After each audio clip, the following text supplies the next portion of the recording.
দে না, যখনই বিছানা ঝাড় দিতে আসবো তখনই ও ঝাঁটাটা নিয়ে নেয়।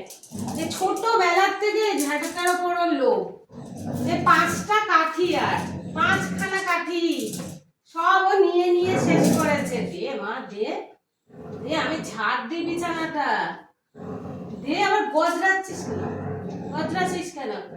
এ দেখো দেখো, ও দাঁতে দাঁতে লক করে ফেলেছে, বের করবো কি করে? শাবল নিয়ে আয়, শাবল দিয়ে দাঁত ভেঙে বের করতে হবে আমাকে ঝাঁটা। হ্যাঁ, শাবলটা নিয়ে আয়। যে দেখো কি করেছে, দেখো কিভাবে দাঁতে দাঁতে আটকেছে। শাবল নিয়ে দাঁত ভেঙে বের করতে হবে তার, তাই তো? কোনো সময় বিছানা ঝাড়তে দেবে না, সব সময়। আর এই ঝাঁটাটা পেলেই হলো। দেখো তো কেমন করছে, আমার বিছানাটা তো ঝাড়তে দেবে। টাটা, বাই বাই, সবাই ভালো থেকো, সুস্থ থেকো। আর মোমোর সঙ্গে আমি একটু দেখি ঝাঁটা নিয়ে কতক্ষণ ওর সঙ্গে যুদ্ধ চলে।